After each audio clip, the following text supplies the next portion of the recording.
Welcome to Royal Empire, your trusted source for the truth behind the royal headlines. I'm your host, and today we're investigating a story that could reshape the British monarchy as we know it. What you're about to hear isn't gossip or rumor. It's a serious constitutional moment unfolding right now, and it's coming straight from the center of British power. Stay with us, because this story is gripping from start to finish. Prince Harry is facing a challenge unlike any before, and this time it isn't coming from tabloids, talk shows, or quiet conversations behind palace walls. This is coming from Westminster itself. It began quietly, the kind of quiet that signals something historic is about to surface. Not chatter in gossip columns, but murmurs inside political corridors. At first, it sounded almost impossible. Another chapter in the Harry versus the Crown saga. Easy to dismiss, or so it seemed. But this wasn't a public relations issue, and it wasn't damage control. This was a formal discussion inside the House of Lords, an institution designed to protect royal tradition, not dismantle it. Now that same institution is weighing something that would have seemed unthinkable just a few years ago. The removal of Prince Harry's royal title. Let that settle in. Not a warning. Not another carefully worded palace statement. Not silence and patience, but the possible removal of a title. The Duke of Sussex, the final official link tying Harry to the monarchy, is suddenly under serious review. And this is where the story changes tone. Because this isn't about personal feelings. It's about power, legacy, and whether someone can step away from royal life, move overseas, publicly criticize the institution that shaped them, and still carry a crown-branded identity across the world. That is the question Parliament is now asking. If this story has your attention, make sure you subscribe to Royal Empire right now. We bring you royal investigations that others avoid, and we make sure you don't miss a single development. For years, the monarchy remained almost completely silent. Interviews aired. Accusations circulated. A memoir was released. Cameras followed every move. Through it all, the Crown did what it has always done. It stayed restrained and quiet. But Parliament doesn't operate on emotion. It operates on rules. And now lawmakers are no longer observing from the sidelines. They're stepping forward because from their perspective, this is no longer a family disagreement. It's a constitutional issue. Here's their concern. A prince who no longer lives in Britain, no longer serves the crown, no longer follows royal protocol, still carries a title that grants influence, access, and authority wherever he goes.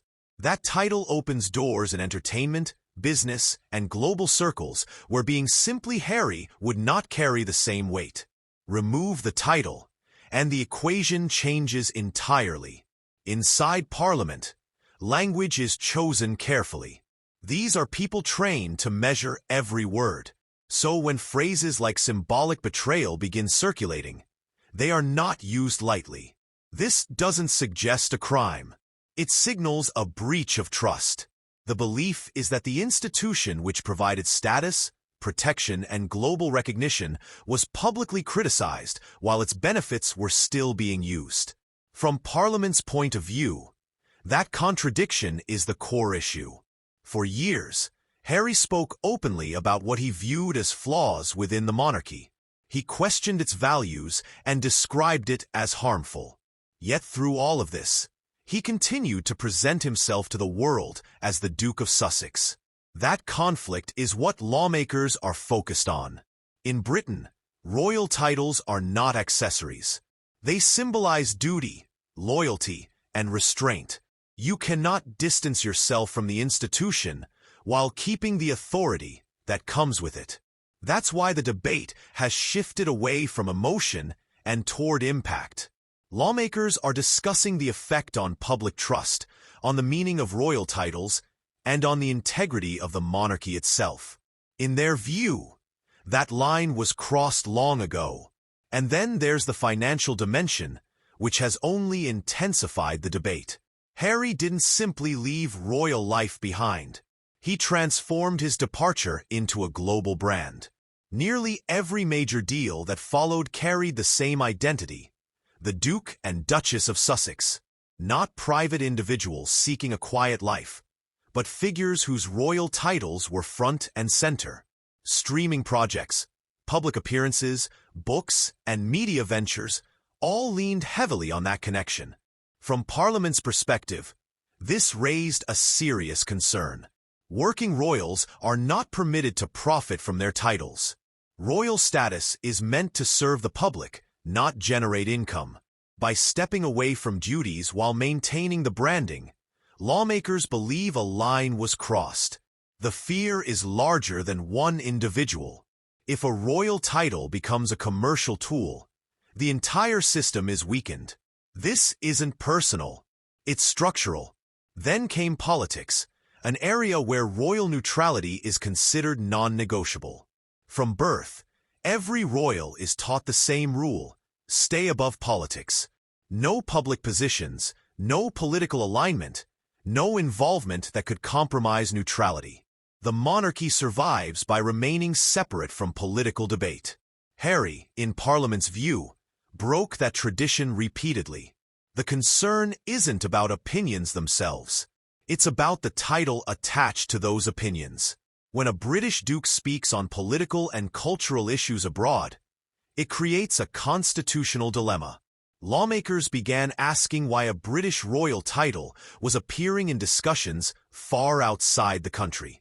That's where the phrase constitutional threat entered the conversation, not because of intent, but because precedent matters. Titles are meant to represent unity, not personal ideology. Once that conclusion was reached, the direction became clear. This was no longer about discipline. It was about protecting the crown from being reshaped into a political instrument. Just when tensions were already high, a seemingly small incident added fuel to the fire. A gift basket, polite and decorative, caught attention because of one specific detail on the card. It referenced a royal style that was not supposed to be used. That detail mattered because an agreement had been made years earlier. Certain royal styles were reserved strictly for those actively serving the crown. Using them again wasn't seen as a mistake. It was viewed as testing boundaries. For lawmakers already questioning whether royal titles were being stretched too far, this felt like confirmation. Inside the palace, frustration deepened.